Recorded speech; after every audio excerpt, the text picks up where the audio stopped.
ಎಲ್ಲರಿಗೂ ನಮಸ್ಕಾರ. Welcome back to ಇನ್ನೊಂದು ವ್ಲಾಗಿಗೆ. ನಾನು ನಿಮ್ಮ ಪ್ರೀತಿಯ ಪವಿತ್ರ. ಇವತ್ತು ಒಂದು ಸ್ಪೆಷಲ್ ಡೇ ಅಂತಲೇ ಹೇಳ್ಬೋದು, ಅಥವಾ ಸುಮಾರು ದಿನದ ಒಂದು ವಿಶ್ ಇವತ್ತು ನಿಜ ಆಗ್ತಾ ಇದೆ ಅಂತ.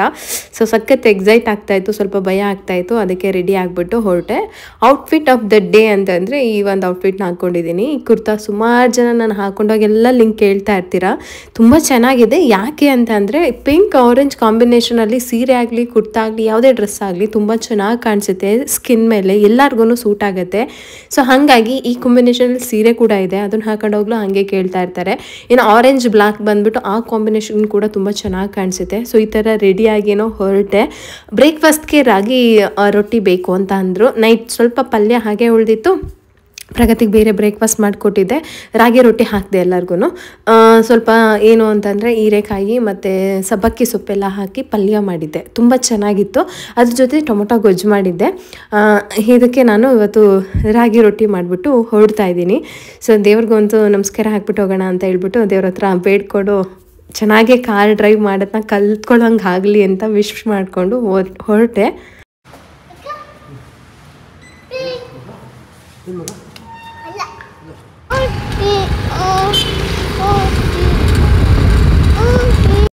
ನಾನು 7th ಸ್ಟ್ಯಾಂಡರ್ಡ್ ಇದ್ದಾಗ ನಮ್ಮಪ್ಪ ಕ್ಯಾಲಿಬರ್ ಅಂತ ಒಂದು ಬೈಕ್ ಇತ್ತು. ಮನೇಲಿ ಸ್ಕೂಟಿ ಇರಲಿಲ್ಲ. ಆದರೆ ಏನಂತೆ ಹೆಣ್ಮಕ್ಳಿಗೆ ಏನೋ ಒಂದು ಡ್ರೈವಿಂಗ್ ಕಲ್ತಿರ್ಬೇಕು ಅಂತ ಹೇಳಿಬಿಟ್ಟು ನಮ್ಮಪ್ಪ ಆ ಬೈಕನ್ನು ಸ್ವಲ್ಪ ಕಾಲು ಟಚ್ ಆಗುತ್ತೆ ನೆಲಕ್ಕೆ ಅಂತ ಗೊತ್ತಾಗ್ತಿದ್ದಂಗೆ, ಅಂದರೆ ಬ್ಯಾಲೆನ್ಸ್ ಮಾಡ್ತಾರೆ ಅಂದ ತಕ್ಷಣ ನನಗೆ ಸ್ವಲ್ಪ ಧೈರ್ಯ ಜಾಸ್ತಿ ಆವಾಗ ಚಿಕ್ಕ ಹುಡುಗಿನಲ್ಲಿ ಅಂತ ಹೇಳಿ ಬೈಕ್ ಹೇಳ್ಕೊಟ್ರು. ಸೊ ಆ ಒಂದು ವಿದ್ಯೆ ನನಗೆ ಇವತ್ತು ಸಿಕ್ಕಾಬಟ್ಟೆ ಹೆಲ್ಪ್ ಆಗಿದೆ ಅಂತ ಹೇಳ್ಬೋದು. ಅದಾದಮೇಲೆ ನಾನು ರೋಡಲ್ಲೆಲ್ಲ ತೊಗೊಂಡು ಬಂದಿದ್ದಿಲ್ಲ. ಊರ ಕಡೆ ಎಲ್ಲ ಗೊತ್ತಲ್ಲ, ರೋಡಲ್ಲಿ ಆರಾಮಾಗಿ ವೆಹಿಕಲ್ಸ್ ಇರಲ್ಲ, ಓಡಿಸ್ಬಿಡ್ಬೋದು, ಸ್ವಲ್ಪ ನ್ಯಾಕ್ ಇರಲ್ಲ. ಅದೇ ಮೇನ್ ರೋಡಿಗೆ ಬರಬೇಕು ಅಂದಾಗ ಸಿಕ್ಕಾಪಟ್ಟೆ ಭಯ ಆಗ್ತಾಯಿತ್ತು. ಇಷ್ಟು ಗಾಡಿಗಳ ಜೊತೆ ನಾನು ಹೇಗೆ ಬೈಕ್ ತೊಗೊಂಡು ಹೊರಗಡೆ ಹೋಗೋದು, ಸ್ಕೂಟಿಲಿ ಹೋಗೋದು ಅಂತ. ಅವಾಗ ಏನು ಮಾಡ್ತಿದ್ದೆ ಅಂತ ಅಂದರೆ ಸ್ಕೂಟಿ ತೊಗೊಂಡ್ಬಿಟ್ಟಿದ್ದೀನಿ, ಬಟ್ ನಂಗೆ ಹೋಗೋಕ್ಕೆ ಗೊತ್ತಿಲ್ಲ. ಆಮೇಲೆ ನಾನು ಆವಾಗ ಮಾರ್ನಿಂಗ್ 6 ಗಂಟೆಗೆ ಹೊರಟ್ಬಿಡ್ತಾಯಿದ್ದೆ, ವೆಹಿಕಲ್ಸ್ ಕಡಿಮೆ ಇರುತ್ತೆ ಅಂತ. ಇನ್ನು ಮಧ್ಯಾಹ್ನ 1 ಗಂಟೆಗೆ ವಾಪಸ್ ಬಂದುಬಿಡ್ತಾಯಿದ್ದೆ, ಆವಾಗಲೂ ಸ್ವಲ್ಪ ವೆಹಿಕಲ್ಸ್ ಕಡಿಮೆ ಇದೆ ಅಂತ. ಒಂದು ಧೈರ್ಯ ಬಂತು. ಅದಾದಮೇಲೆ 1 ದಿನ 2 ದಿನ ಅಷ್ಟೇ. ಇವಾಗ ಎಷ್ಟು ಟ್ರಾಫಿಕ್ ಇರಲಿ, ಎಷ್ಟೇ ವೆಹಿಕಲ್ಸ್ ಇರಲಿ, ನಾನು ಆರಾಮಾಗಿ ಹೋಗ್ತೀನಿ. ಯಾವ ಟೆನ್ಷನ್ನೂ ಇರೋದಿಲ್ಲ, ಯಾವ ಭಯನೂ ಇರೋದಿಲ್ಲ, ಆ ಥರ. ಸೊ ಇವತ್ತು first day car driving class ಆಯಿತು. ಫೈನಲ್ ಡೇ ನಾನು ನಿಮಗೆ ಹೇಳ್ತೀನಿ ನನ್ನ ಒಂದು ಪ್ರೋಗ್ರೆಸ್ ಕಾರ್ಡ್ ನಿಮಗೆ ಗೊತ್ತಾಗುತ್ತೆ. ಜಸ್ಟ್ ಒಂದು ಸ್ಟೇರಿಂಗ್ ಹ್ಯಾಂಡ್ಲ್ ಹೆಂಗೆ ಮಾಡೋದು ಅಂತ ಹೇಳಿಬಿಟ್ಟು ಹೇಳ್ಕೊಟ್ರು ಅಷ್ಟೇ. ಜಸ್ಟ್ ಸ್ಟೇರಿಂಗ್ ಲೆಫ್ಟು ರೈಟು ಮತ್ತು ಸ್ಟ್ರೈಟ್ ಹೆಂಗೆ ಹೋಗುತ್ತೆ, ಮತ್ತು ಟರ್ನಿಂಗಲ್ಲಿ ಹೆಂಗೆ ಸ್ಟೇರಿಂಗ್ ತಿರುಗಿಸ್ಬೇಕು, ಮತ್ತು ಹಿಂಗೆ ಕಟ್ ಮಾಡೋದು, ಅದೆಲ್ಲ ಇವತ್ತು 1 ಡೇಗೆ ಜಸ್ಟ್ ಅದು ಒಂದಿಷ್ಟು ಹೇಳ್ಕೊಟ್ರು. ಮಿರರ್ ಅಬ್ಸರ್ವೇಷನ್ ಮಾಡೋದು, ಆಮೇಲೆ ಕಾರ್ ಸ್ಟಾರ್ಟ್ ಮಾಡೋದು. ಸೊ ಇದನ್ನು ಕಲ್ತ್ಕೊಂಡು ಮನೆಗೆ ಬಂದೆ. ಇನ್ನು ಮನೇಲಿ ಸುಮಾರು ಕೊಬ್ಬರಿ ತೊಗೊಂಡು ಬಂದಿದ್ರು. ಪ್ರತಿ ಸಲನೂ ಊರಿಂದನೇ ಎಣ್ಣೆ ತೊಗೊಂಡು ಬರ್ತಾಯಿದ್ವಿ, ಕೋಕೋನಟ್ ಆಯಿಲು. ಈ ಸರಿ ನಮ್ಮನೆ ಹತ್ರನೇ ಒಂದು ಗಾಣದಿಂದ ತೆಗೆಯೋದಿತ್ತು. ಸರಿ ಅದಕ್ಕೆ ಹಾಕ್ಸ್ಕೊಳ್ಳೋಣ ಅಂತ ಹೇಳಿಬಿಟ್ಟು ಒಂದಿಷ್ಟು ಕೊಬ್ಬರಿ ಎಲ್ಲ ತೊಗೊಂಡು ಬಂದು ಕೇಳಿದ್ವಿ. ಆಗಲೇ ತೋರಿಸಿದ್ನಲ್ಲ ಅಲ್ಲಿ, ಅವರು ರೆಡಿನೂ ಕೊಡ್ತಾರೆ, ಮತ್ತು ಬೇಕಂದ್ರೆ ನಾವು ಕೊಬ್ಬರಿ ಕೊಟ್ಟರೆ ಹಾಕಿ ಕೊಡ್ತಾರೆ. ಲೀಟ್ರಿಗೆ 45 ರೂಪೀಸ್ ಏನೋ ಕೊಡಬೇಕು ಅಂತ ಹೇಳಿದ್ರು. ಅದು ಎಷ್ಟು ಲೀಟ್ರ್ ಎಣ್ಣೆ ಬರುತ್ತೋ ಅದಕ್ಕೆ ಲೀಟ್ರಿಗೆ 45 ರೂಪಾಯಿ ಅನ್ನೋಂಗೆ ನಾವು ಕೊಡಬೇಕು.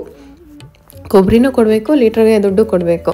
ಸರಿ ಅಂತ ಹೇಳ್ಬಿಟ್ಟು ಎಲ್ಲ ಕ್ಲೀನ್ ಮಾಡ್ಕೊಳ್ತಾಯಿದ್ರು. ಫ್ರೀ ಆಗಿದ್ದಾಗ ಹೋಗಿ ಹಾಕ್ಸ್ಕೊಂಡು ಬರ್ತೀನಿ ಅಂತ. ಇನ್ನು ಒಂದು ಪಾರ್ಸೆಲ್ ಬಂದಿತ್ತು. ಮನೇಲಿ ಆಯಿಲ್ ಬಾಟಲ್ ಎಲ್ಲ ಖಾಲಿ ಆಗಿತ್ತು ಅಂತ ಹೇಳಿದ್ನಲ್ಲ, ಸೊ ಅದಕ್ಕೆ ತರಿಸಿದ್ದೆ. ನನ್ನ ಮಗ ಅದನ್ನು ತೊಗೊಂಡು ಆಗಲಿ ಏನೋ ಮಾಡ್ತಾಯಿದ್ದ, ಹೊಡೆದ್ಗಿಡ್ದು ಹೋಯ್ತೇನೋ, ಇರಪ್ಪ ನೋಡೋಣ ಅಂತ ಹೇಳ್ಬಿಟ್ಟು ಓಪನ್ ಮಾಡಿ ನೋಡಿದೆ. ಸದ್ಯ ನನ್ನ ಪುಣ್ಯಕ್ಕೆ ಹೊಡೆದಿರಲಿಲ್ಲ. ಸುಮಾರು ವರ್ಷಗಳಾಯಿತು ನಾನು ಆಯಿಲ್ ಡಿಸ್ಪೆನ್ಸರ್ ಎಲ್ಲ ತೊಗೊಂಡು, ಮನೆಗೆ ಬಂದಾಗ ತೊಗೊಂಡಿದ್ದು ಅಂತ ಅಂದ್ಕೊಳ್ತೀನಿ. ಎಲ್ಲ ಖಾಲಿಯಾಗಿದೆ, ಒಂದೂ ಇಲ್ಲ, ಎಲ್ಲ ಹೊಡೆದೋಯ್ತು.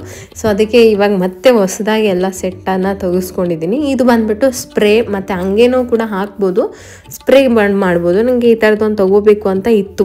ಏನು ಚಪಾತಿ ಮಾಡಿದಾಗ ಅಥವಾ ಏನಾದರೂ ತರಕಾರಿನ ಶಾಲೋ ಫ್ರೈ ಮಾಡಿದಾಗ ಆ ಥರದಕ್ಕೆಲ್ಲ ಸುಮ್ಮನೆ ಹಂಗೆ ಜಸ್ಟ್ ಸ್ಪ್ರೇ ಮಾಡ್ಕೊಳ್ಳೋಕ್ಕೆ ಚೆನ್ನಾಗಿರುತ್ತೆ ಅಂತ ಹೇಳಿ.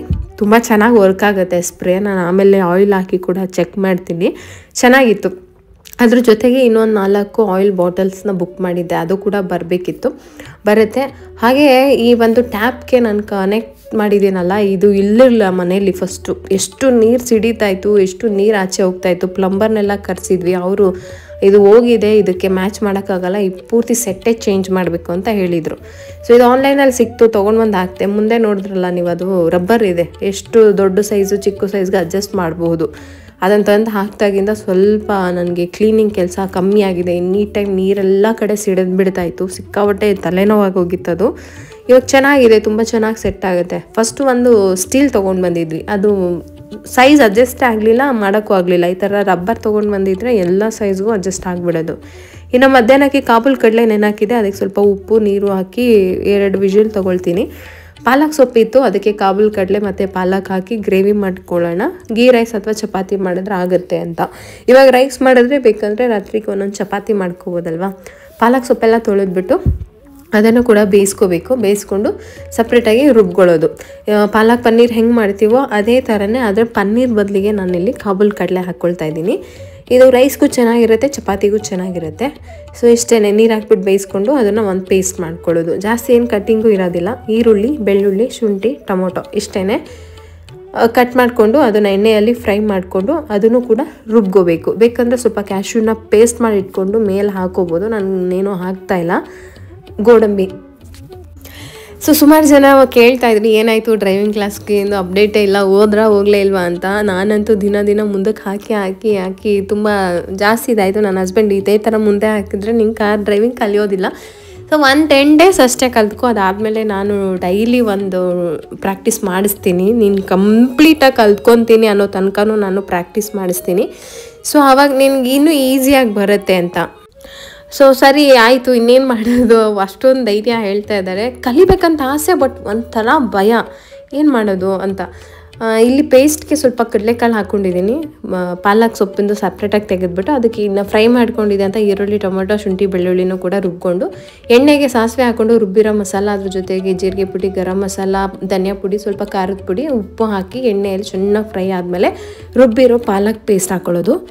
ಪಾಲಕ್ ಪೇಸ್ಟ್ ಜೊತೆಗೆ ಬೇಯಿಸ್ಕೊಂಡಿದ್ದಂಥ ಕಡಲೆಕಾಳನ್ನು ಹಾಕ್ಕೊಂಡ್ರೆ ಚೆನ್ನಾಗಿ ಮಿಕ್ಸ್ ಮಾಡಿಕೊಂಡು ಲಿಡ್ ಕ್ಲೋಸ್ ಮಾಡಿ ಎಣ್ಣೆ ಸಪ್ರೇಟ್ ಆಗೋ ತನಕ ನೀರು ಇವಾಗ ಅಡ್ಜಸ್ಟ್ ಮಾಡ್ಕೋಬೇಕು, ಗ್ರೇವಿಗೆ ಎಷ್ಟು ಬೇಕೋ ಅಷ್ಟು. ಲಿಡ್ ಕ್ಲೋಸ್ ಮಾಡಿ ಚೆನ್ನಾಗಿ ಬೇಯಿಸ್ಕೊಂಡ್ರೆ ಗ್ರೇವಿ ರೆಡಿ ಆಯಿತು. ಇನ್ನು ಜೀರಾ ರೈಸ್ ಮಾಡಿದೆ, ಅದಕ್ಕೆ ಪಾಲಕ್ ಮತ್ತು ಕಡಲೆಕಾಳಿನ ಗ್ರೇವಿ ಹಾಕ್ಕೊಂಡು ಮಧ್ಯಾಹ್ನ ಅಷ್ಟೇ. ನನ್ನ ಹಸ್ಬೆಂಡ್ ಇದ್ದಿದ್ದಿಲ್ಲ, ನನಗೆ ಮಗನಿಗೆ ಅಷ್ಟೇ. ಇನ್ನು ಚಪಾತಿ ಸಾಯಂಕಾಲಕ್ಕೆ ಮಾಡೋಣ, ಅವರು ಬರ್ತಾರೆ ಅಂತ. ಪ್ರೀತಮ್ ಊಟ ಮಾಡಿ ಮಲ್ಕೊಂಡ. ಪ್ರಗತಿಗೆ ಇವತ್ತು ಡ್ಯಾನ್ಸ್ ಕ್ಲಾಸ್ ಏನಿರಲಿಲ್ಲ, ಓದ್ಕೊತಾ ಇದ್ರು. ಇನ್ನೊಂದು ಪಾರ್ಸೆಲ್ ಬಂತು. ಇದ್ರೊಳಗೆ ಏನಿದೆ ಅಂತಂದರೆ 4 ಬಾಟಲ್ ಬುಕ್ ಮಾಡಿದೆ, 444 ರೂಪಾಯಿ 4 ಬಾಟಲ್ಗೆ, ಅಂದರೆ 110 ರೂಪಾಯಿ ಏನೋ ಬಿದ್ದಂಗೆ ಆಯಿತು ಅಂತ ಅನಿಸುತ್ತೆ. 100 ರೂಪೀಸ್ ಕೊಡ್ಬೋದಾಯ್ತು ಒಂದು ಬಾಟಲ್ಗೆ. ಅದು ವೇರಿ ಆಗ್ತಾ ಇರುತ್ತೆ ಡಿಸ್ಕೌಂಟ್ ಮೇಲೆ. ಬಟ್ ಕೊಟ್ಟಿದ್ದಕ್ಕೂ ತುಂಬ ಚೆನ್ನಾಗಿತ್ತು ಪ್ರಾಡಕ್ಟು, ಕ್ವಾಲಿಟಿ ತುಂಬ ಚೆನ್ನಾಗಿತ್ತು. ಅದು ನಂಗೆ ತುಂಬ ಇಷ್ಟ ಆಯಿತು. 4 ಬಾಟಲಲ್ಲಿ 3 ಕಿಚನ್ಗೆ ಇಟ್ಕೊಳ್ಳೋಣ, ಇನ್ನು 1 ಏರ್ ಆಯಿಲ್ಗೆ ಏನಾದರೂ ಯೂಸ್ ಮಾಡೋಣ ಅಂತ ಅಂದ್ಕೊಂಡೆ. ಹಂಗೂ ಆಗಿಲ್ಲ ಅಂತಂದರೆ ಇನ್ನೊಂದು ಬಾಟಲ್ ಏನಿದೆ ಅದನ್ನು ಕೂಡ ಕಿಚನ್ಗೆ ಯೂಸ್ ಮಾಡೋದು. 4 ಬಾಟಲ್ ಬೇಕೇ ಬೇಕು. ಇವಾಗ ಕೋಕೋನಟ್ ಆಯಿಲೆಲ್ಲ ಮಿಲ್ ಹಾಕ್ಸಿದ್ರೆ ತುಂಬ ಆಯಿಲ್ ಬರುತ್ತೆ. ಮತ್ತು ಸ್ವಲ್ಪ ಕಡಲೆಕಾಯಿ ಬೀಜನೂ ತೊಗೊಂಡೋಗಿ ಹಾಕ್ಸ್ಕೊಳ್ಳೋಣ ಅಂತ ಅಂದ್ಕೊಂಡು ಒಂದು ಸಣ್ಣ ಬಾಟಲ್ ಅಷ್ಟೇ ತೊಗೊಂಡು ಬಂದೆ. ನೋಡೋಣ ಇವ್ರದಲ್ಲಿ ಹೆಂಗಿರುತ್ತೆ ಕಡಲೆಕಾಯಿ ಎಣ್ಣೆ ಅಂತ ಹೇಳಿ. 197 ರೂಪಾಯಿ ಬರೀ ಅರ್ಧ kg ಎಣ್ಣೆಗೆ 197 ರೂಪಾಯಿನೋ ತೊಗೊಂಡ್ರು. ನಾನು ಸ್ಮೆಲ್ಲೆಲ್ಲ ತುಂಬ ಚೆನ್ನಾಗಿತ್ತು, ಅವರೇ ಅಲ್ಲೇ ಪ್ಯೂರಾಗಿ ಮಾಡಿಕೊಟ್ಟಿದ್ದು ಅಂತ. ಅದಕ್ಕೂ ಮುಂಚೆ ನಮ್ಮ ಕಣ್ಣು ಮುಂದೆ ನಾವೇ ಮಾಡ್ಕೊಂಬಂದ್ರೆ ಇನ್ನೂ ಬೆಸ್ಟ್ ಅಂತ ನನಗನ್ನಿಸ್ತು. ಅಷ್ಟೇ, ಇದು 4 ವಾಶ್ ಮಾಡಿ ಆಯಿಲ್ ಮಾಡಿಸ್ಕೊಂಬಂದಮೇಲೆ ಫಿಲ್ ಮಾಡೋಣ ಅಂತ ಹೇಳಿ ಎಲ್ಲನೂ ಎತ್ತಿಡ್ತಾ ಇದ್ದೀನಿ. ನಿಮ್ಗೇನಾದರೂ ಈ ಪ್ರಾಡಕ್ಟ್ ಲಿಂಕ್ ಬೇಕಂತಂದರೆ ನಾನು ಟ್ಯಾಗ್ ಮಾಡಿರ್ತೀನಿ. ಪ್ರಾಡಕ್ಟ್ ನಿಜವಾಗ್ಲೂ ಕ್ವಾಲಿಟಿ ಚೆನ್ನಾಗೇ ಇದೆ, ಎಲ್ಲದ್ರದ್ದು ಚೆನ್ನಾಗೇ ಬಂದಿದೆ ಕ್ವಾಲಿಟಿ ನಿಜವಾಗ್ಲೂ. ಬೇಕಂದರೆ ನಾನು ಟ್ಯಾಗ್ ಮಾಡಿರ್ತೀನಿ. ಯಾರಾದರೂ ಅಂದರೆ ಇದ್ದು ತೊಗೊಳಕ್ಕೆ ಹೋಗಬೇಡಿ. ಈ ಥರ ಏನಾದರೂ ಆಯಿಲ್ ಡಿಸ್ಪೆನ್ಸರ್ ಹೊಡೆದೋಯ್ತು, ಇಲ್ಲ ತೊಗೊಬೇಕು ಅಂತ ಇದ್ದರೆ ಜಸ್ಟ್ ನೀವು ಟ್ರೈ ಮಾಡ್ಬೋದು ಅಷ್ಟೇ. ಹಾಗೆ ಒಂದು ಸ್ವಲ್ಪ ನನ್ನ ವಾಯ್ಸ್ ನೋಡಿದ್ರೆ ನಿಮ್ಗೆ ಗೊತ್ತಾಗ್ತಾಯಿದೆ, ಕೋಲ್ಡ್ ಆ್ಯಂಡ್ ಕಫ ಅನ್ನೋ ಥರ ಫೀಲ್ ಆಗ್ತಾಯಿತ್ತು. ಜಾಸ್ತಿ ಆಗೋಕ್ಕೂ ಮೊದಲಿಗೆ ನಾನು ಏನಾದರೂ ಮಾಡ್ಕೊಳ್ತೀನಿ ಅಂತಂದರೆ ನನ್ನ ಗಂಟ್ಲ ಹತ್ರ ಎಲ್ಲ ಸ್ವಲ್ಪ ಒಂಥರ ಇಚ್ಚಿಂಗ್ ಆ ಥರ ಎಲ್ಲ ಆಗ್ತಾಯಿತ್ತು. ಅದಕ್ಕೆ ನಾನಿವತ್ತು ಚಕ್ಕೆ ಮತ್ತು ಲವಂಗದ್ದು ಒಂದು ಟೀ ಮಾಡ್ಕೊಳ್ತಾ ಇದ್ದೀನಿ. ಇದಕ್ಕೇನಿಲ್ಲ, ಸ್ವಲ್ಪನೇ ನೀರು ಹಾಕ್ಕೋಬೇಕು, ಒಂದು ಸ್ವಲ್ಪ ಚಕ್ಕೆ, ಒಂದು ಸ್ವಲ್ಪ ಲವಂಗ. ಇದನ್ನು ಡೈಲಿ 1 ಟೈಮ್ ತೊಗೊಂಡ್ರೆ ಸಾಕಾಗುತ್ತೆ. ಯಾಕೆಂತಂದರೆ ಕೆಲವೊಬ್ಬರಿಗೆ ಸೆಟ್ ಆಗೋಲ್ಲ, ಆಮೇಲೆ ಎಕ್ಸೆಸಿವ್ ಆಗಿ ಏನು ತೊಗೊಂಡ್ರೂ ಒಳ್ಳೆಯದಲ್ಲ. ಹಾಗಾಗಿ ಇದು ನಮ್ಮ ಇಮ್ಯುನಿಟಿಯನ್ನು ಬೂಸ್ಟ್ ಮಾಡುತ್ತೆ. ಸಿನಮನಲ್ಲಿ ಅಂತಂದರೆ ಚಕ್ಕೆಯಲ್ಲಿ ಆ್ಯಂಟಿ ಆಕ್ಸಿಡೆಂಟ್ ಜಾಸ್ತಿ ಇರುತ್ತೆ. ಸೊ ಅದು ನಮ್ಮ ಇಮ್ಯುನಿಟಿ ಸಿಸ್ಟಮ್ನ ಸ್ಟ್ರಾಂಗ್ ಮಾಡೋದಕ್ಕೆ ಹೆಲ್ಪ್ ಮಾಡುತ್ತೆ ಅಂತ ಹೇಳ್ಬಿಟ್ಟು ಅದನ್ನು ಮೊದಲಿಗೆ 1 ಕಪ್ ತೊಗೊಂಡ್ಬಿಟ್ರೆ ಸ್ವಲ್ಪ ಜಾಸ್ತಿ ಆಗೋಂಗಿದ್ರೆ ಕಫ ಕೋಲ್ಡು ಕಮ್ಮಿ ಆಗುತ್ತೆ ಅಂತ. ಅದಕ್ಕೆ ಬೇಕಂದರೆ ಸ್ವಲ್ಪ ಹನಿ, ಇಲ್ಲ ಅಂತಂದರೆ ಲೆಮನ್ ಹಾಕೊಬೋದು. ಲೆಮನ್ ಫ್ಲೇವರ್ ಸ್ವಲ್ಪ ಡಿಫ್ರೆಂಟ್ ಮಾಡುತ್ತೆ. ಚೂರು ಜಾಸ್ತಿ ಅರ್ಧ ಫುಲ್ ಲೆಮನ್ ಹಾಕ್ಕೊಂಡ್ರೆ ಚೆನ್ನಾಗಿರಲ್ಲ. ನಿಮಗೆ ಅದು ಗೊತ್ತಾಗುತ್ತೆ ಕನ್ಸಿಸ್ಟೆನ್ಸಿ ಎಷ್ಟು ಬೇಕು ಅಂತ. ಹಂಗೆ ಹಾಕ್ಕೊಂಡು ಸ್ವಲ್ಪನೇ ಕುಡಿತಾ ಬಂದರೆ ಕೆಮ್ಮು ಕಫದೇನಾದರೂ ತುಂಬ ಬೆಳಗ್ಗೆಯಿಂದ ತುಂಬ ಇಚ್ಚಿಂಗ್ ಆಗ್ತಾಯಿತ್ತು, ಅಕ್ಷಿ ಥರ. ಸೊ ಅದ್ರ ಜೊತೆಗೆ ಇದರಲ್ಲಿ ಆಂಟಿ ಆಕ್ಸಿಡೆಂಟ್ ಜಾಸ್ತಿ ಇರೋದ್ರಿಂದ ನನಗೆ ಇವಾಗ ನೋಡಿ ಇಮಿಡಿಯೇಟಾಗಿ ಫೋರ್ಹೆಡಲ್ಲಿ ಒಂದು ಪಿಂಪಲ್ ಆಯಿತು. ಸೊ ಏನಾಗ್ತಾಯಿದೆ ಅಂತ ಗೊತ್ತಿಲ್ಲ, ಅದಕ್ಕೆ ಅದೊಂದನ್ನು ಇದು ಮಾಡ್ತೀನಿ. ಅದ್ರ ಜೊತೆಗೆ ಇವಾಗ ಮೆನ್ಸ್ಟ್ರಲ್ ಕ್ರ್ಯಾಂಪ್ ಆಗುತ್ತೆ ನೋಡಿ ಕೆಲವು ಹೆಣ್ಮಕ್ಳಿಗೆ. ಆವಾಗಲೂ ಕೂಡ ಇದನ್ನು ನಾನೊಂದು ವಿಡಿಯೋದಲ್ಲಿ ಹೇಳಿದ್ದೀನಿ. ಅದು ಮೆನ್ಸ್ಟ್ರಲ್ ಕ್ರ್ಯಾಂಪ್ ಆದಾಗ, ಹೊಟ್ಟೆ ನೋವು ಬಂದಾಗ ಇದನ್ನು ಆರಾಮಾಗಿ ನೀವು ತೊಗೊಂಡು ಸಿಪ್ ಕುಡಿತಾ ಬಂದರೆ ಕಡಿಮೆ ಆಗುತ್ತೆ. ಯಾಕೆಂದರೆ ಇದರೊಳಗೆ ಲವಂಗನೂ 2 ಹಾಕಿದ್ದೀವಲ್ಲ. ಸೊ ಹಾಗಾಗಿ ಇನ್ನು ಬುಕ್ ಓದ್ತಾ ಇದ್ದೀನಿ. ಮಗ ಮಲಗಿದ್ದ, ಪ್ರಗತಿ ಆಟಾಡೋಕೆ ಹೋಗಿದ್ರು, ಒಬ್ಬಳೇ ಬೋರ್ ಆಗ್ತಾಯಿತ್ತು. ಸೊ ಹಾಗಾಗಿ ಒಂದು ಸ್ವಲ್ಪ ಬುಕ್ಸ್ ಎಲ್ಲ ಓದ್ಕೊಂಡು ಟೀ ಕುಡಿದೆ. ಇನ್ನು ಸಂಜೆ ಏಕೆ ಟೈಮ್ ವೇಸ್ಟ್ ಮಾಡೋದು ಅಂತ ಹೇಳ್ಬಿಟ್ಟು ಇಷ್ಟೊಂದು ಬಟ್ಟೆ ನನಗೆ ಟೈಟ್ ಆಗಿತ್ತು ಮತ್ತು ಕೆಲವೊಂದು ಇಷ್ಟು ಆಲ್ಟ್ರೇಷನ್ ಮಾಡೋದಿತ್ತು. ಮಿಷಿನ್ ರಿಪೀಟೇ ಆದಾಗಿಂದ ನಾನು ಏನೂ ಮಾಡಿರಲಿಲ್ಲ. ಸೊ ಅದಕ್ಕೆ ಇವಾಗ ಅದನ್ನು ಮಾಡೋಣ ಅಂತ ಹೇಳ್ಬಿಟ್ಟು ಎಲ್ಲ ಕ್ಲೀನ್ ಮಾಡ್ಕೊತಾ ಇದ್ದೆ. ತುಂಬ ದಿನ ಆಯ್ತು ಹಂಗೆ ಇಟ್ಬಿಟ್ಟಿದ್ನಲ್ಲ, ಎಲ್ಲ ಡಸ್ಟ್ ಆಗಿಬಿಟ್ಟಿದೆ. ಇನ್ಮೇಲೆ ಸ್ವಲ್ಪ ಬ್ಲೌಸ್ ಎಲ್ಲ ಸ್ಟಿಚ್ ಮಾಡ್ಕೊಳ್ಳೋದಿದೆ, ಬ್ಲೌಸ್ ಸ್ಟಿಚ್ ಮಾಡ್ಕೊಳ್ಬೇಕು, ಡ್ರೆಸ್ ಆಲ್ಟ್ರೇಷನ್ ಮಾಡ್ಕೊಳ್ಳೋದಿದೆ, ಅದನ್ನು ಮಾಡ್ಕೋಬೇಕು. ಸೊ ಈ ಥರ ನನಗೆ ಈ ಒಂದು ಮಿಷಿನ್ ನೋಡಿದಾಗ ತುಂಬ ಎಮೋಷ್ನಲ್ ಆಗ್ಬಿಟ್ಟು ನಾನು ವಸ್ತುಗಳ ಜೊತೆ ತುಂಬ ಬೇಗ ಕನೆಕ್ಟ್ ಆಗಿಬಿಡ್ತೀನಿ. ಅದು ಯಾವುದೇ ಆಗಿರಲಿ ಏನೇ ಆಗಿರಲಿ ಅದರಲ್ಲಿ ಒಂದು ಎಮೋಷ್ನಲ್ ಆಗಿ ತುಂಬ ಡೀಪಾಗಿ ಕನೆಕ್ಟ್ ಆಗಿಬಿಡ್ತೀನಿ. ನನಗೆ ಅದನ್ನು ಬಿಟ್ಕೊಡೋಕ್ಕೂ ಇಷ್ಟ ಆಗೋದಿಲ್ಲ. ಹಾಗಾಗಿ ನಾನು ಕೆಲವೊಂದಿಷ್ಟು ವಸ್ತುಗಳನ್ನ ತುಂಬ ಹತ್ರದಲ್ಲಿ ಇಟ್ಕೊಂಡಿದ್ದೀನಿ. ಅದರೊಳಗೆ ಇದೊಂದು ಲೈಫಲ್ಲಿ ನನಗೆ ನಾನು ಪವಿತ್ರಂಗೆ ಏನು ಅಂತ ಅಂದಾಗ ಡಿಪ್ಲೊಮಾ ಓದಿ ಟೈಲರಿಂಗ್ ಮಾಡೋದಕ್ಕೆ ಬೇಕಾಗಿತ್ತಾ ನಿನಗೆ ಡಿಪ್ಲೊಮೊ ಅಂತ ಎಲ್ಲ ಕೇಳಿದುಂಟು. ಬಟ್ಟೆ ಹೊಲಿಯೋದಕ್ಕೆ ಇಷ್ಟೊಂದು ಓದಬೇಕಾಗಿತ್ತಾ, ಅಥವಾ ಇದನ್ನು ಓದ್ತೀನಿ ಅಂತ ಹೇಳ್ಬಿಟ್ಟು ಅಲ್ಲೆಲ್ಲ ಹೋಗಿ ಇದು ಮಾಡಬೇಕಾಗಿತ್ತಾ, ಎಲ್ಲಾದರೂ ಬಟ್ಟೆ ಹೊಲಿತೀನಿ ಅಂದಿದ್ರೆ ಬಟ್ಟೆ ಹೊಲಿಬೋದಾಗಿತ್ತಲ್ಲ, ಕಲಿಬೋದಾಗಿತ್ತಲ್ಲ. ಸೊ ಈ ಥರ ಎಲ್ಲ ಮಾತು ಬಂದಿತ್ತು. ಬಟ್ ಮನುಷ್ಯನಿಗೆ ಯಾವಾಗ ಏನು ಬರುತ್ತೆ ಅದನ್ನು ಸ್ವೀಕಾರ ಮಾಡ್ತಾ ಹೋದರೆ ಅದು ಎಲ್ಲೋ ತಗೊಂಡೋಗಿ ನಿಲ್ಲಿಸುತ್ತೆ ಅನ್ನೋದಕ್ಕೆ ಇದೊಂದೇ ಸಾಕ್ಷಿ. ಸೊ ಇದು ನನ್ನನ್ನು ಒಂದು ಐಡೆಂಟಿಟಿ, ನಾನು ಧೈರ್ಯವಾಗಿ ಏನೋ ಒಂದು ಮಾಡ್ತೀನಿ ಅಂತ ಬರೋದಕ್ಕೆ ನನಗೊಂದು ದಾರಿ ಮಾಡಿಕೊಟ್ಟಿದ್ದೆ ಈ ಒಂದು ಟೈಲರ್ ಮಿಷಿನು. ಇದನ್ನು ಜಸ್ಟ್ ಇದು ಮತ್ತು ಕ್ರೋಶ ಇವೆರಡು. ಸೊ ಅದರಿಂದ ನನ್ನ ಲೈಫ್ ಎಲ್ಲಿಂದನೋ ಎಲ್ಲಿಗೋ ಬಂತು. ನಾನು ಏನೋ ಆಗಬೇಕು, ಏನೋ ಆಗ್ಬಿಡ್ತಿದ್ನೇನೋ, ಏನೋ ಅದೇ ಆ ಥರ ಫೀಲಿಂಗ್ ಇದೆ ನನಗೆ ಇದ್ರ ಜೊತೆಗೆ. ಸೊ ಎಲ್ಲ ವಸ್ತುಗಳ ಜೊತೆ ನಾನು ಬೇಗ ಕನೆಕ್ಟ್ ಆಗ್ತೀನಿ, ಇನ್ನಂತ ಗೊತ್ತಿಲ್ಲ. ನಮ್ಮ ಅಪ್ಪಂದು ಕ್ಯಾಲಿಬರ್ ಬೈಕ್ ಹೋಯಿತು, ಬ್ಲೂ ಕಲರ್ ಬೈಕ್. ಅದು ಕಂಪ್ಲೀಟ್ಲಿ ನನ್ನ ಸ್ಕೂಟಿ ಕಲರೇ ನಮ್ಮ ಅಪ್ಪನ ಬೈಕ್ ಇದ್ದಿದ್ದು. ಸೊ ಅದೇ ಕಲರ್ ಬೇಕು, ನಾನು ಬೈಕ್ ತೊಗೊಂಡು ನಾನು ಓಡಿಸ್ತೀನಿ ಅಂದಾಗ ಹೇಳ್ಬಿಟ್ಟು ನಾನು ಅದೇ ಕಲರಲ್ಲೇ ಒಂದು ಸ್ಕೂಟಿ ತೊಗೊಂಡಿದ್ದು. ಸೊ ಈ ಥರ ಕನೆಕ್ಟ್ ಆಗ್ತೀನಿ ಸಿಕ್ಕಾಪಟ್ಟೆ ಬೇಗ. ಅದಕ್ಕೇನೋ ಒಂಚೂರು ಆದ್ರೂ ಅಳೋದು ಆ ಥರ. ಇವಾಗ ಕಾರು ಅಷ್ಟೇ, ಕಾರಲ್ಲಿ ನನ್ನ ಒಂದು ಏನು ನಾನು ಕಷ್ಟಪಟ್ಟಿರೋದು ಒಂದಿಷ್ಟು ಅದ್ರ ಮೇಲಿದೆ, ಕಾರ್ ಮೇಲೆ. ಸೊ ಆ ಕಾರ್ ನಂಗೆ ತುಂಬ ಎಮೋಷ್ನಲಿ ತುಂಬ ಟಚ್ಚು. ಅದಕ್ಕೇನು ಆಗಬಾರ್ದು, ಅದಕ್ಕೇನಾದರೂ ಆದರೆ ತಡ್ಕೊಳಕ್ಕಾಗಲ್ಲ, ಈ ಥರ ತುಂಬ ಅಟ್ಯಾಚ್ಮೆಂಟ್ ಆಗಿಬಿಟ್ಟಿದೆ. ಇನ್ನು ನನ್ನ ಚಾನಲ್ಲು ಅದ್ರ ಬಗ್ಗೆ ನಾನು ಹೇಳೋಂಗೆಲ್ಲ, ನಾನು ಸಾಯೋ ತನಕ ಅದನ್ನು ಮರೆಯೋಂಗೂ ಇಲ್ಲ. ಅದು ನನ್ನ ಲೈಫ್ನೇ ಒಂಥರ ಚೇಂಜ್ ಮಾಡಿತು. ನನಗೊಂದು ಕಾನ್ಫಿಡೆಂಟು, ಒಂದು ಶಕ್ತಿ, ಒಂದು ಧೈರ್ಯ ಎಲ್ಲವನ್ನೂ ಕೊಟ್ಟಿದೆ ನನ್ನ ಚಾನಲ್. ಸೊ ಆ ಚಾನಲ್ ಬೆಳೆಯೋದಕ್ಕೆ ಕಾರಣ ನೀವು. ಸೊ ನಿಮಗೂ ನಾನು ಚಿರಋಣಿ ಆಗಿರ್ತೀನಿ, ನನ್ನ ಚಾನಲ್ಗೂ ಕೂಡ ಅಷ್ಟೇ. ಇನ್ನು ಆಯಿಲ್ ತುಂಬಾ ಚೆನ್ನಾಗಿದೆ. ಯಾಕೆಂದರೆ ಓಪನ್ ಮಾಡಿ ನಾನು ಸ್ಮೆಲ್ ನೋಡ್ತೀನಿ, ಬರೀ ಕಡಲೆ ಬೀಜದ ಸ್ಮೆಲ್ಲೇ ಬರ್ತಾಯಿತ್ತು. ಬಟ್ ಈಗ ಎಲ್ಲನೂ ನಾವು 100% ಹಂಗೆ ಹೇಳೋಕ್ಕಾಗಲ್ಲ, ಎಲ್ಲದಕ್ಕೂ ಏನೋ ಆಲ್ಟರ್ ಆಗಿ ಬಂದ್ಬಿಟ್ಟಿರುತ್ತೆ. ಇನ್ನು ಸಂಜೆ ತುಂಬ ಕ್ರೀವಿಂಗ್ ಆಗ್ತಾಯಿತ್ತು, ಒಂದು ಏನೋ ಕಟ್ಲೆಟ್ ಥರ ಮಾಡೋಣ ಅಂತಲೇ ಹೇಳ್ಬಿಟ್ಟು ನೆನೆಸ್ದೆ. ಪ್ರಗತಿ ಮಲ್ಕೊಂಡ್ಬಿಟ್ರು. ಇನ್ನು ಪ್ರೀತಮ್ ಒಬ್ಬನೇ ಇದ್ದು, ಪ್ರಗತಿಗೆ 8 ಗಂಟೆಗೆ ನಿದ್ದೆ ಬಂದಿದೆ. ತುಂಬ ಓಡಾಡೋದು, ಸ್ಕೂಲು, ಬೆಳಗ್ಗೆ ಬೇಗ ಎದ್ದೇಳೋದು, 1 ನಿಮಿಷ ಆರಾಮಾಗಿ ಸೈಲೆಂಟಾಗಿ ಕೂತ್ಕೊಂಡ್ರೆ ನಿದ್ದೆ ಬಂದ್ಬಿಟ್ಟಿರುತ್ತೆ. ಹಾಗಾಗಿ ಸರಿ ಪಾಯಸನೇ ಮಾಡಿಬಿಡೋಣ ಅಂತ ಹೇಳಿ ಸ್ವಲ್ಪ ಹಾಲಿತ್ತು, ಪಾಯಸನೇ ಮಾಡಿದೆ. ಇನ್ನು ಪ್ರಗತಿ ಬೆಳಗ್ಗೆ ತಿಂದ್ಬಿಟ್ಟು ಹೋಗ್ತಾರೆ ಅಂತ ಹೇಳಿ ಈ ಪಾಯಸಕ್ಕೆ ಸ್ವಲ್ಪ ಕಸ್ಟರ್ಡ್ ಪೌಡರ್ ಮಿಕ್ಸ್ ಮಾಡಿ ಹಾಕಿದ್ರೆ ಟೇಸ್ಟ್ ತುಂಬ ಚೆನ್ನಾಗಿರುತ್ತೆ. ಸೊ ಇದು ನಾನು ಲಾಸ್ಟ್ ಟೈಮ್ ಈ ರೆಸಿಪಿ ಮಾಡಿ ಹಾಕಿದ್ದೆ. ಸೊ ಹಾಗಾಗಿ ಇವತ್ತು ಡೀಪಾಗಿ ಏನು ನಾನು ರೆಸಿಪಿಯನ್ನು ತೋರಿಸಿಲ್ಲ. ಏನೋ ಒಂಥರ ಖುಷಿ ಆಗ್ತಾಯಿತ್ತು. ಇವತ್ತು ಕಾರ್ ಡ್ರೈವಿಂಗ್ ಕಲಿಯೋದಕ್ಕೆ ಹೋಗಿದ್ದೆ, ಅದು ಇದು ಅಂತ ಒಂದು ಸ್ವೀಟ್ ಮಾಡೋಣ ಅಂತ ಹೇಳ್ಬಿಟ್ಟು ತುಂಬ ಚಿಕ್ಕದಾಗಿ ಒಂಚೂರು ಸ್ವೀಟ್ ಮಾಡ್ಕೊಂಡಿದ್ದೆ. ಇನ್ನು ಮಧ್ಯಾಹ್ನ ಆಯ್ತಲ್ಲ, 8 ಗಂಟೆ ಮೇಲೆ ನಾವೇನು ಊಟ ಮಾಡೋಕ್ಕೆ ಹೋಗೋದಿಲ್ಲ, ಸಂಜೆ ಮಾಡಿರೋದೇ ಸಾಕಾಗಿರುತ್ತೆ. ಇನ್ನು 1 ಕಪ್ಪು ಪಾಯಸ ಕುಡಿದ್ಬಿಟ್ಟು ಆರಾಮಾಗಿ ಮಲ್ಕೊಳ್ಳೋಣ.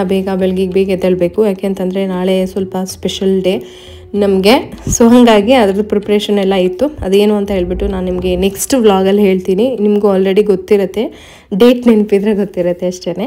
ಇನ್ನು ಬೆಳಗ್ಗೆಗೆ ಹೆಸರುಕಾಳು ದೋಸೆ ಮಾಡೋಣ ಅಂತ ಹೇಳ್ಬಿಟ್ಟು ಹೆಸರುಕಾಳು ಸ್ವಲ್ಪ ಅಕ್ಕಿಯನ್ನು ನೆನಾಕ್ತಾಯಿದ್ದೀನಿ. ಇದನ್ನೇ ಮಾಡಿಕೊಡೋಣ ಅಂತ. ಇಲ್ಲಾಂತಂದರೆ ಪ್ರಗತಿಗೆ ಬೇರೆ ಏನಾದರೂ ಮಾಡಿಕೊಡ್ತೀನಿ. ಯಾಕೆಂದರೆ ಜಾಸ್ತಿ ಪ್ರಗತಿ ದೋಸೆ ಇದೆಲ್ಲ ಇಷ್ಟಪಡಲ್ಲ. ಅಪರೂಪಕ್ಕೆ ಇಡ್ಲಿ ದೋಸೆ ಹಾಕ್ಕೊಟ್ರೆ ಓಕೆ. ಅದ್ರ ಜೊತೆಗೆ ಇನ್ನೊಂದೇನೋ ನಿಮ್ಮ ಜೊತೆ ಶೇರ್ ಮಾಡ್ಕೋಬೇಕಿತ್ತು. ಪ್ರಗತಿದು ಫಂಕ್ಷನ್ದು ಆಲ್ಬಮ್ ಬಂದಿತ್ತು. ಸರಿ, ಅದನ್ನು ನಿಮ್ಮ ಜೊತೆಗೆ ನಿಮ್ಮೊಟ್ಟಿಗೆ ಕೂಡ ಶೇರ್ ಮಾಡ್ಕೊಳ್ಳೋಣ ಅಂತ ಹೇಳ್ಬಿಟ್ಟು ಫೋಟೋಸ್ ಎಲ್ಲ ಹೆಂಗೆ ಬಂದಿದೆ ಅಂತ ಹಾಗೆ ಒಂದು ವಿಡಿಯೋನ ಮಾಡಿದೆ. ತುಂಬ ಚೆನ್ನಾಗಿ ಬಂದಿದೆ, ನನಗೆ ಖುಷಿ ಇದೆ ಇದರೊಳಗೆ.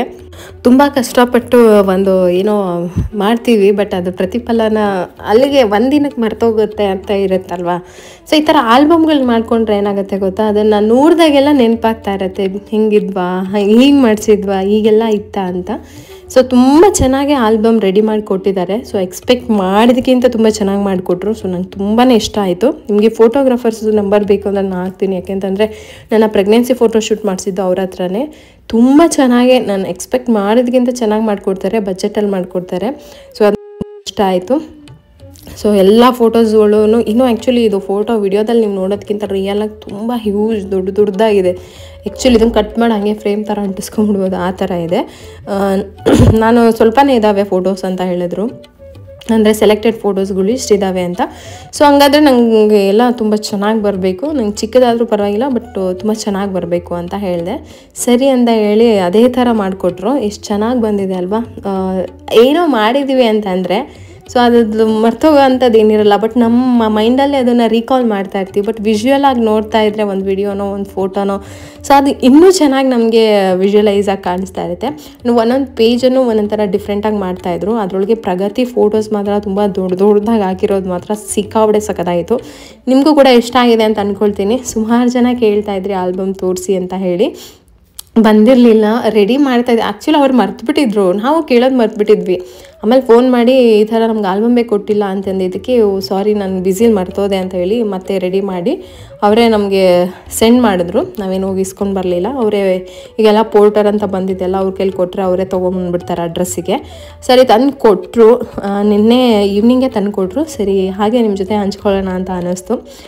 ಹೇಗಿದೆ, ಈಗ ಅನಿಸ್ತಾ ಇದೆ, ಮತ್ತೆ ರೀಕಾಲ್ ಮಾಡ್ದಂಗಿದೆ ನನಗಂತೂ. ಅದೆಲ್ಲ ಆಗಿ ನವಂಬರಲ್ಲಿ ಆಗಿದ್ದು, ಒಂದು 2 ತಿಂಗಳು ಆಗೋಯಿತು. ಸೊ ಒಂಥರ ಎಲ್ಲ ಮತ್ತೆ ನೆನಪಾಯಿತು, ಖುಷಿ ಆಯಿತು. ನಾವು ಮಾಡಿದಕ್ಕೂ ಸಾರ್ಥಕ ಅಂತ ಅನ್ನಿಸ್ತು ಈ ಆಲ್ಬಮ್ ನೋಡಿರೋ. ನಿಜವಾಗ್ಲೂ ನನ್ನ ಖುಷಿ ಅಷ್ಟಿಷ್ಟಲ್ಲ, ಅಷ್ಟು ಚೆನ್ನಾಗಿತ್ತು. ಈ ಪೇಜ್ ನೋಡಿ, ಇದು ಒಂಥರ ಡಿಫ್ರೆಂಟಾಗಿ ಚೆನ್ನಾಗಿದೆ. ಅಂದರೆ ಜ್ಯುವೆಲರೀಸ್ ಮತ್ತು ಆ ಡಿಸೈನ್ ಮೇಲೆ ಮಾತ್ರ ಶೈನಿಂಗ್, ಬಳೆಗಳ ಮೇಲೆ, ಬೊಟ್ಟು ಮೇಲೆ. ಸೊ ಆ ಥರ ನಾನು 2-3 ಪೇಜ್ ಎಕ್ಸ್ಟ್ರಾ ತೆಗೆದುಬಿಟ್ಟೆ ಅನಿಸುತ್ತೆ. ಆಲ್ಮೋಸ್ಟ್ ಯಾರ್ಯಾರು ಬಂದಿದ್ರು ಎಲ್ಲರದ್ದು ಫೋಟೋಸ್ ಇದೆ. ಸೊ ಅಂದರೆ ಇಂಪಾರ್ಟೆಂಟ್ ಯಾರ್ಯಾರು ನಮಗೆ ತುಂಬ ಆ್ಯಕ್ಚುಲಿ ಎಲ್ಲರೂ ಇಂಪಾರ್ಟೆಂಟ್ ಇದ್ದವರೇ ಬಂದಿದ್ದು. ಆ ಥರ ಏನಿಲ್ಲ ಅನ್ನೋರು ಯಾರು ಬಂದೇ ಇರಲಿಲ್ಲ. ಆ್ಯಕ್ಚುಲಿ ಎಲ್ಲ ಬಂದಿದ್ದು ನಮಗೆ ಬೇಕಾಗಿದ್ದವರೇ. ಆ್ಯಂಡ್ ನಾವು ಮಾಡಿರೋ ಟೈಮಿಂಗಲ್ಲಿ ಸ್ವಲ್ಪ ಜನ ಕಮ್ಮಿ ಆದರು, ಬಟ್ ನನ್ನ ವಿಷಸ್ ಏನು ಕಮ್ಮಿ ಆಗಲಿಲ್ಲ. ನನ್ನ ಯೂಟ್ಯೂಬ್ ಚಾನಲಲ್ಲಿ ಅಷ್ಟು ವಿಷಸ್ ಬಂದಿತ್ತು. ಇವಾಗಲೂ ಎಲ್ಲೋದ್ರೂ ನಿಮ್ಮ ಮಗಳು ಫಂಕ್ಷನ್ ಮಾಡಿದ್ರಲ್ಲ, ಆ ವಿಡಿಯೋಯಿಂದ ನಾವು ನಿಮ್ಮನ್ನ ನೋಡ್ತಾ ಇದ್ದೀವಿ ಅಂತ ನಿನ್ನೆ ಒಬ್ಬರು ವ್ಯೂವರ್ ಅವ್ರ ಮಗಳು ಇದ್ದಾರಂತೆ, ಅವ್ರ ಮಗಳಿಗೆ ಮಾಡಬೇಕು ಅಂತ ಅಂದ್ಕೊಂಡಿದ್ರಂತೆ. ಸೊ ಅವ್ರ ಮಗಳನ್ನೂ ತೋರಿಸ್ಬಿಟ್ಟು ನಾವು ಅದೇ ಥರ ಮಾಡಬೇಕು ಅಂತ ಅಂದ್ಕೊಂಡಿದ್ದೀವಿ, ತುಂಬ ಚೆನ್ನಾಗಿ ಮಾಡಿದ್ರಿ ಅಂತ. ಇದರಲ್ಲೆಲ್ಲದರಲ್ಲೂ ಒಂದು ಬೇಜಾರೇನು ಅಂತಂದರೆ, ಪ್ರೀತಮ್ ಎಲ್ಲೂ ಇಲ್ಲ. ಅವ್ನು ತುಂಬ ಮಲಗಿಬಿಟ್ಟ, ಎದ್ದ ಮೇಲೆ ಸುಮ್ಮನೆ ಅವ್ನ ಪಾಡಿಗೆ ಅವ್ನು ಆಟ ಆಡೋಕ್ಕೆ ಸ್ಟಾರ್ಟ್ ಮಾಡ್ಕೊಂಡ. ಸೊ ಹಂಗಿತ್ತು. ಇನ್ನು ನಾನು ನನ್ನ ಮಗಳಿಗೆ ಅದೇ ಹೇಳಿದೆ, ಈ ಆಲ್ಬಮ್ ಕೊಡ್ತೀನಿ, ತೊಗೊಂಡು ಇಟ್ಕೊಂಬಿಡು, ಲೈಫ್ ಟೈಮ್ ಮೆಮೊರಿ. ನಿನ್ಗೆ ಯಾವಾಗ ಬೇಕೋ ಆವಾಗ ನೀನು ಆರಾಮಾಗಿ ನೋಡಿಕೊಂಡು ಎಂಜಾಯ್ ಮಾಡ್ಬೋದು. ಅಷ್ಟು ಚೆಂದ ಬಂದಿದೆ. ನಮ್ಮ ಮಮ್ಮಿ, ಡ್ಯಾಡಿ, ತಮ್ಮ, ನಮ್ಮ ಕ್ಲೋಸ್ ಸರ್ಕಲ್ಲು, ಸೊ ಎಲ್ಲ ಇದರೊಳಗಿದೆ ಅಂತ. ಆ್ಯಕ್ಚುಲಿ ನಮ್ಮದು ಇದ್ದಿದ್ರೆ ನಾವು ಹಿಂಗೆ ಖುಷಿ ಪಡ್ತಿದ್ವೋ ಏನೋ ಅಂತ ಅನಿಸುತ್ತೆ, ಇಲ್ಲ ಅಲ್ವಾ. ಸೊ ಇವಾಗ ನಮ್ಮ ಮಕ್ಳಿಗಿದೆ, ಅವ್ರು ನೋಡ್ತಾರೆ, ಎಂಜಾಯ್ ಮಾಡ್ತಾರೆ. ಅವ್ರ ಮಕ್ಳಿಗೋ, ಅವ್ರ ಮೊಮ್ಮಕ್ಳಿಗೋ, ಅವ್ರ ಫ್ರೆಂಡ್ಸ್ಗೋ, ಅವ್ರ ಲೈಫಲ್ಲಿ ಯಾರಿಗಾದ್ರೂ ಸರಿ ಇದನ್ನು ತೋರಿಸಿ ಎಷ್ಟು ಖುಷಿ ಪಡಬಹುದು ಅಂತ ನನಗೊಂದು ಊಹೆ. ಇನ್ನು ಸೀರೆಯಲ್ಲೆಲ್ಲೂ ಜಾಸ್ತಿ ಇದಾಗಲಿಲ್ಲ, ಬರೀ ಆ ಡ್ರೆಸ್ಸಲ್ಲೇ ಆಗೋಯಿತು. ಸೀರೆ ಬಂದುಬಿಟ್ಟು ಲಾಸ್ಟ್ ಮೂಮೆಂಟಲ್ಲಿ ಹಾಕ್ಸಿದಲ್ವ, ಸೊ ಹಾಗಾಗಿ ಸೀರೆ ಸ್ವಲ್ಪ ಕಡಿಮೆ ಇದ್ದಾವೆ ಫೋಟೋಸ್, ಇನ್ನೆಲ್ಲ ಚೆನ್ನಾಗಿ ಬಂದಿದೆ. ಲಾಸ್ಟಲ್ಲಿ ಒಂದು ಕಿಸ್ ಕೊಟ್ಟಿದ್ದಾನೆ ಅಷ್ಟೇ ನನ್ನ ಮಗ. ಆಮೇಲೆ ಎಷ್ಟು ಡಿಫ್ರೆನ್ಸ್ ಇದೆ ಅಲ್ಲ. ಪ್ರಗತಿ ಹೆಂಗಿದ್ರು ಅಂದರೆ 1.5 ಇಯರ್ ಕೆಳಗಡೆ ಪುಟಾಣಿ ಥರ ಇಷ್ಟೇ ಇದ್ದಿದ್ದು. ಈ 1.5 ಇಯರ್ ಇಷ್ಟುದ್ದ. ಸೊ ನಮಗೆ ಆಶ್ಚರ್ಯ ಆಗ್ತಾ ಇದೆ, ನಿಜನಾ ಹಿಂಗೆ ಚೇಂಜ್ ಆಗಿದ್ದು ಈ ಪ್ರಗತಿನ ಅಂತ. ನಾನು ಇವಾಗಲೂ ಪ್ರೀತಮ್ದು ನ್ಯೂ ಬೋರ್ನ್ ಬೇಬಿ ಅಥವಾ ಒಂದು 1 ವರ್ಷ 6 ತಿಂಗಳು ಒಂದು ತೆವಿತಾ ಇರೋದು, ಕೂತ್ಕೊಂಡಿರೋದು, ಓಡಾಡೋದು ತಾಯ್ತಿದ್ದು ಆ ವಿಡಿಯೋಸ್ ಎಲ್ಲ ನೋಡ್ತಾ ಇದ್ದೆ. ಪ್ರಗತಿ ಇಷ್ಟೇ ಪುಟಾಣಿ ಥರ. ಅವಾಗ ನನಗೇನು ಏಜ್ ಡಿಫ್ರೆನ್ಸ್ ಅನ್ನಿಸ್ತಾ ಇರಲಿಲ್ಲ ಪ್ರಗತಿ ಪ್ರೀತಮ್ಗೆ. ಇವಾಗ ಅಯ್ಯೋ ಇಷ್ಟೊಂದು ಏಜ್ ಡಿಫ್ರೆನ್ಸ್ ಅಂತ ಅನ್ನೋ ಥರ ಇದೆ. ಅದು ಹೆಂಗಾಗುತ್ತೆ ಗೊತ್ತಾ, ಇನ್ನು ಪ್ರೀತಮ್ ಒಂದು ಸ್ವಲ್ಪ ಏಜ್ ಬರೋ ತನಕ, ಆಮೇಲೆ ಅವಳನ್ನ ಮೀರಿಸಿ ಬೆಳೆದ್ಬಿಡ್ತಾನೆ. ಆವಾಗ ಇವನು ನಿಜವಾಗ್ಲೂ ಪ್ರಗತಿ ತಮ್ಮನ ಶ್ರುತ ಬೆಳೆದ್ಬಿಟ್ಟಿದ್ದಾನೆ ಅನ್ನೋ ಥರ ಆಗಿಬಿಡುತ್ತೆ. ಸೊ ಹಂಗೆ ಇದ್ದಿದ್ದು ನಾವು ನಮ್ಮ ತಮ್ಮ, ನಾವೆಲ್ಲ ಎಷ್ಟು ಶ್ರುತ ನನ್ನ ತಮ್ಮ ಕುಳ್ಳ ಗಿಡ್ಡ ಥರ ಇದ್ದ. ಆಮೇಲೆ ನೋಡಿದ್ರೆ ಅವ್ನು ನಮ್ಮನ್ನೇ ಮೀರಿಸಿ ಬೆಳ್ಕೊಂಡು ಹೊಟ್ಟೋದ. ಸೊ ಇವಾಗ ಐಟ್ ಚೆಕ್ ಮಾಡಿ ಹಿಂಗೆ ಫನ್ ಮಾಡ್ತಾ ಇರ್ತಾನೆ.